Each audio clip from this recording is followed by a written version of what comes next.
Hey everybody, welcome to Bike Revs, I'm Mark. Now back in the winter I noticed that on the old Speed Triple, when I was coming to a stop, the fans were always coming on the engine after I turned the ignition off. Now I know it's supposed to do that after the recent engine remap that came out about a year ago, but it was happening after every ride, even if it was a short ride that wasn't particularly stretching the bike, and in the middle of winter when it was cold I was still getting the fans on. So I thought I'd do a bit of an investigation to see if I could find out why that was. Now the first thing I looked at was the expansion tank on the radiator. Now, as I know you're aware from previous videos, this side panel simply pulls off, and under here you've got the expansion tank, and this lid doesn't fit particularly well, and on mine it had come off, so I think a lot of the fluid that's in there had evaporated, so I had to top that up, and actually that did make a little bit of a difference. So of course the problem wasn't really that expansion tank that was slightly empty, it was in fact the radiator, which was completely blocked up. Well, I say completely, there was a strip down the middle that was absolutely jammed full of road muck and just nastiness that has been flicked up by the tyre. Of course the mud guards on these things aren't like they used to be, and they stop short, so there's nothing to stop all that nastiness when you've got a wet road just flicking straight onto the radiator. And so I had to try and sort that out. So I tried a couple of things. Now the first thing was obviously just get in there with a nice soft brush and try and brush that out, but that had no effect. I tried a slightly stiffer brush, that didn't work. I even tried cutting one of these off and then trying to dig it out with that, and that didn't work. I tried pieces of wire. I tried various sizes of zip tie to see if I could get those in there and pick out all the dirt, but that didn't work either. Now I also tried it wet, and I tried it dry, and I tried soaking it overnight. None of this was having any effect. And then finally I tried something that I knew I shouldn't do, and please don't try this at home. I got a little metal screwdriver and I tried to pick it out with that, and immediately bent one of the fins, which I spent the next 20 minutes straightening out. So I was kind of resigned to the fact that I was going to have to take the radiator off to clean it. So I thought, well, if I'm going to do that, I may as well try something even more drastic. So here's another thing I really wouldn't recommend at home. So yeah, I'm not particularly proud of myself, but I did break out the jet washer. Not the attachment that swirls around and cleans your patio, but a straight jet, so I could get it directly at right angles to the radiator and clean it out. Now those fins on the radiator on this model are very small, very tightly packed, and actually it's quite a robust thing. Like, I've seen many of these that if you were to run your fingers down the front you would bend all sorts of things, but in this case, yeah, it's a pretty tough radiator. So I thought it was worth the gamble, as I was probably going to take it off anyway. And do you know what? Again, I still don't recommend doing it, but it worked a treat. So the first thing I want to do is give this another little clean off, and then I'll show you how I fit this radiator guard, and the one that I selected for the job.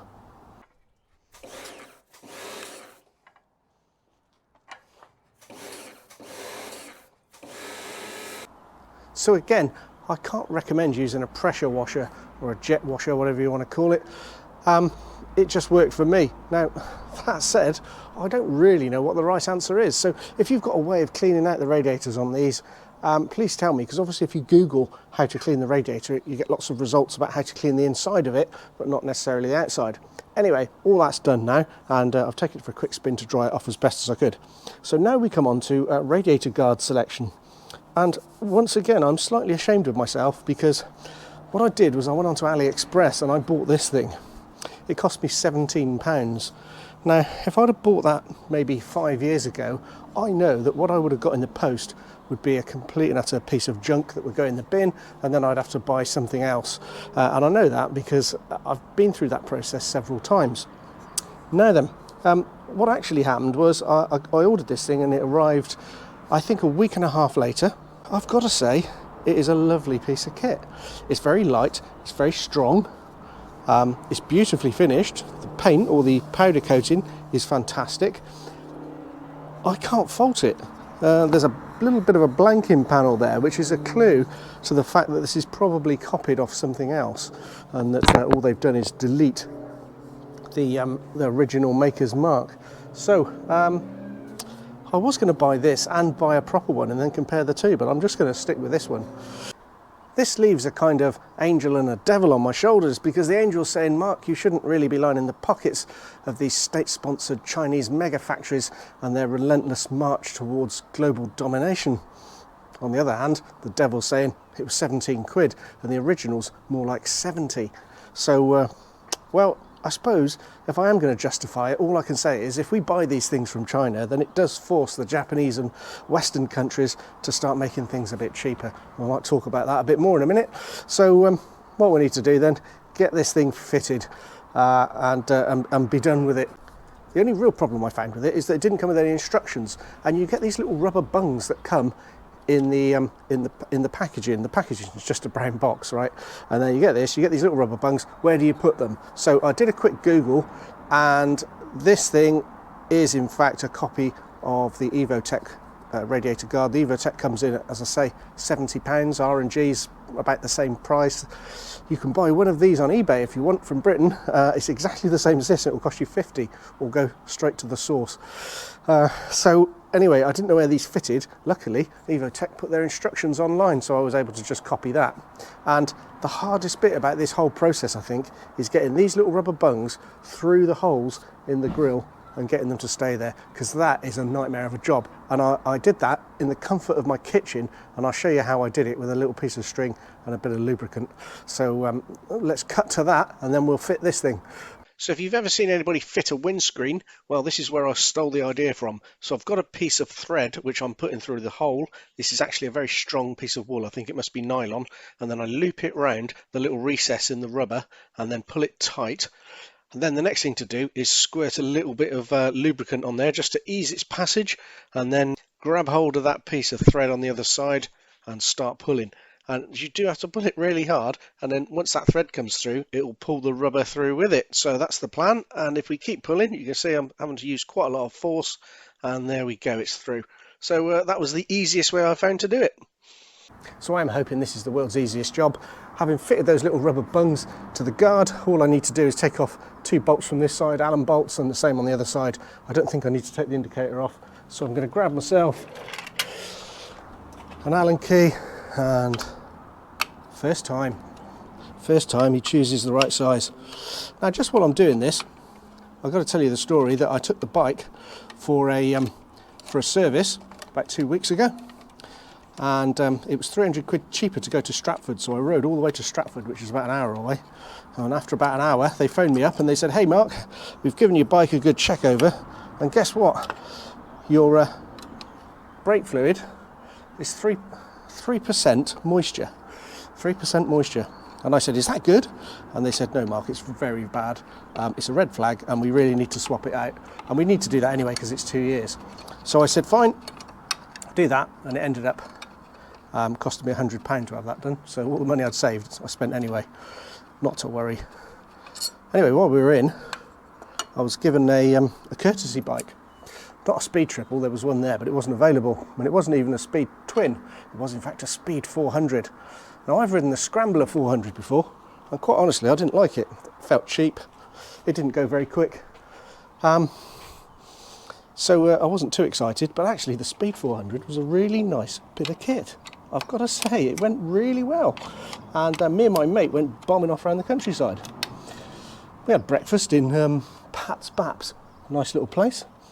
And after that, we rode back to Stratford, enjoying ourselves so much that we didn't notice the police camera van at the side of the road, checking people's speed. And we'd inadvertently gone into a 30 miles an hour, going slightly faster than 30. Not much faster. My mate has already received his paperwork through the post and has got himself onto a speed awareness course. I'm still waiting for mine to come through because of course it needs to be processed by Triumph first, although I'm rather hoping that because I was riding behind him they didn't catch me. Now, the interesting thing about that was the camera in the van was front facing and they still managed to get us, so they must have filmed us going past. So a bit hacked off about that really. Generally, I don't ever speed in a 30. I always try and do 30 in a 30, 40 in a 40 and so on. We might push the national speed limit a little bit, but when you're riding through a town, you don't generally tend to speed. So I'm really hacked off at myself for not noticing that we'd strayed into a 30 mile an hour zone. Anyway, now the other thing we did whilst we were out is we went to a shop that sells Indian motorcycles. I'll put a picture of it up on the screen. And that shop also sold a selection of other bikes upstairs. They had some Chinese motorbikes, so we're back to that topic again. Now the Chinese bikes, I had a Lexmoto 125 all those years ago, and I had it for 3 months, and it was rubbish. I mean, the tank was beautifully painted, except for underneath where it wasn't painted at all, and it went rusty. The rear indicators blew up. When I tried to change the bulb on the front light, all the fixings were spinning around in the plastic, and I couldn't get it out. Well, I did eventually, but it was a right job. And it felt just cheap. In fact, all the electrics were at the top of the engine. It looked like they come straight out of a PC, and they weren't ruggedised at all. So it just wasn't a very good bike. But these Chinese bikes now, when we looked at them in the showroom, there was a Zontes 125, and what a lovely piece of kit that was. The quality of it seemed every bit as good as the Japanese bikes. But not only that, there were a selection of CF motos, mainly what were they? Sort of dual sports, 800 and 700cc bikes.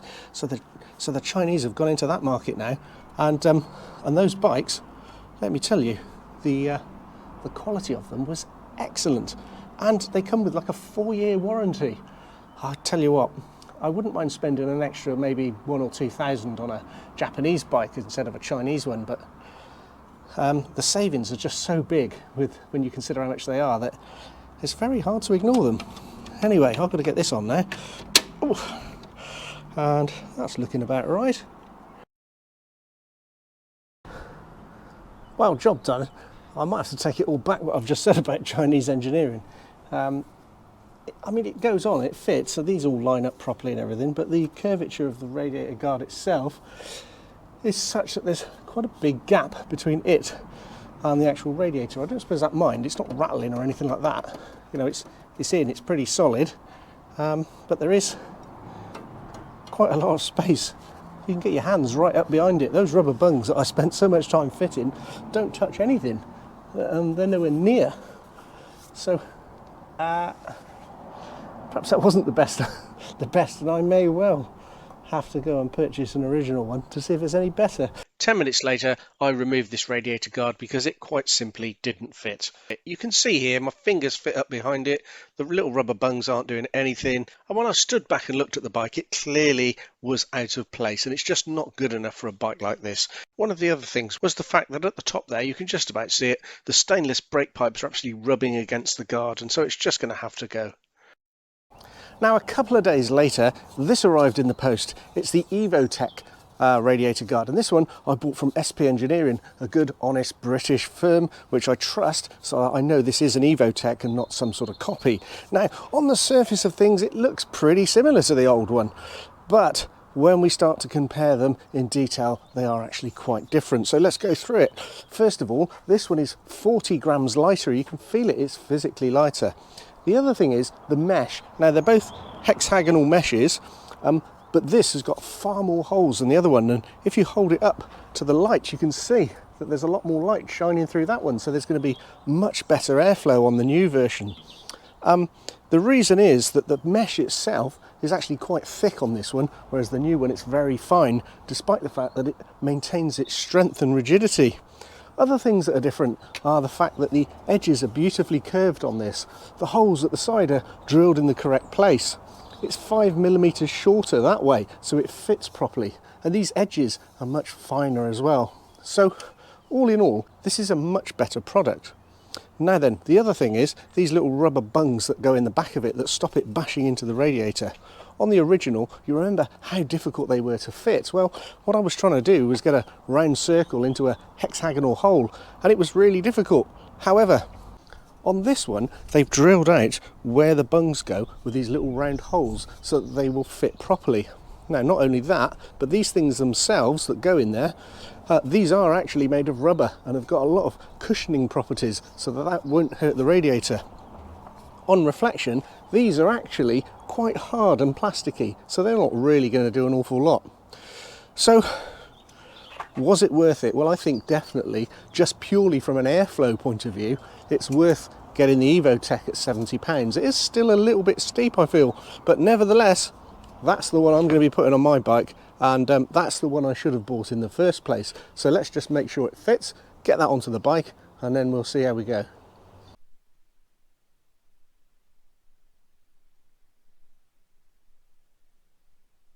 Right, so the last bit then, I fitted those rubber bungs onto the back of the radiator guard, I've given the radiator a wash, and I fitted the whole thing all inside about 10 minutes. Now, is it worth it? Definitely. You could use the cheap version, and you know what? You could bend it, fettle it, re-drill it, and probably have to repaint it at the end, and it would fit. But honestly, it hasn't got the same airflow properties, and it's just nowhere near as good and as pretty as this thing that I fitted here. And for a bike like this, it really does deserve the best. Now, that said, I have got a cheap tail tidy on here, and I got away with that. And I've also got some cheap carbon heel protectors coming as well, and I think I'm going to get away with those too. So if it's something which is just purely for the aesthetics of the bike, I think you can probably get away quite easily with the cheap stuff. But honestly, if you've got something functional like a radiator cover, then you definitely need to go with those original pieces of kit from good, well-known manufacturers. So that's my summary. Now, it does make me think about those Chinese bikes that I saw earlier, and whether they were actually quite as good as they looked, because it all looks good on the surface. It's what's going on underneath. Well, that's for another day. This has taken far too long as it is just to fit a radiator guard. So keep those chains oiled, and I'll see you all soon.